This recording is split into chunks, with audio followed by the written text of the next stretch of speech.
بسم اللہ الرحمن الرحیم۔ لقد کان لکم فی رسول اللہ اسوۃ حسنہ۔ نبی اکرم صلی اللہ تعالیٰ علیہ وسلم کا لوگوں کے ساتھ برتاؤ۔ حضرت صلی اللہ تعالی وسلم فقیروں کے ساتھ بیٹھتے تھے، مساکین کو ساتھ کھلاتے تھے۔ غرض یہ کہ فقراء اور مساکین کے ساتھ آپ علیہ الصلاۃ والسلام بہت زیادہ بیٹھا کرتے تھے، اور یوں دعا بھی فرمائی ہے، اے اللہ مجھے قیامت کے دن مساکین میں سے اٹھانا۔ تو مساکین اور فقراء سے محبت کرتے تھے، ان کے فقر اور ان کی مسکنت کی وجہ سے کسی قسم کی عار اور تنگی محسوس نہیں فرماتے تھے۔ یہ نہ ہو کہ انسان فقیر سے دور ہو جائے اس کے فقر کی وجہ سے، نہیں، حضرت صلی اللہ علیہ وسلم فقیروں کو اپنے ساتھ بٹھا لیا کرتے تھے۔ جو لوگ اخلاق میں افضل ہوتے تھے ان کا اکرام فرماتے تھے، اور اہل شرف اور اہل علم کے ساتھ سلوک فرمایا کرتے تھے، اچھے سلوک کر کے ان کو خوش کیا کرتے تھے۔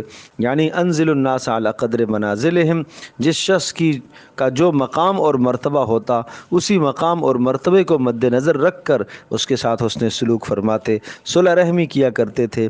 ایسا کبھی نہیں ہوتا تھا کہ اپنے اعزہ اور اقربا کو افضل لوگوں پر ترجیح دیں، کبھی ایسا نہیں ہوتا تھا۔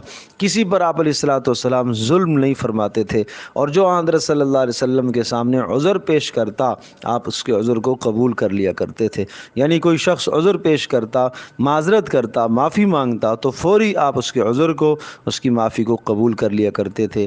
معافی کو قبول نہ کرنا، عذر کو قبول نہ کرنا دل کی سختی کی نشانی ہے۔ حضرت صلی اللہ علیہ وسلم اس سے بہت دور تھے، بہت دور تھے۔ آپ علیہ السلام فوری معذرت کو قبول فرماتے۔ ہمیں بھی یہ مزاج بنانا چاہیے کہ ہم سے اگر کوئی معذرت کرے فوری اس کی معذرت کو قبول کریں۔ گرد و نواح کی زندگی میں، گھریلو زندگی میں اگر کبھی معذرت کی نوبت آئے، کوئی چھوٹا معذرت کرے، کوئی بڑا معذرت کرے، فوری اس کی معذرت کو قبول کر کے اگلے کو آدمی یہ سکون دے دے کہ آپ کو پریشانی ہو رہی ہے، تاکہ اس کا دل بھی خوش ہو جائے، دل صاف ہو جائیں۔ یہ رسول پاک صلی اللہ علیہ وسلم کا اسوہ حسنہ ہے۔ اللہ پاک ہم سب کے لیے عمل کرنا آسان فرمائے۔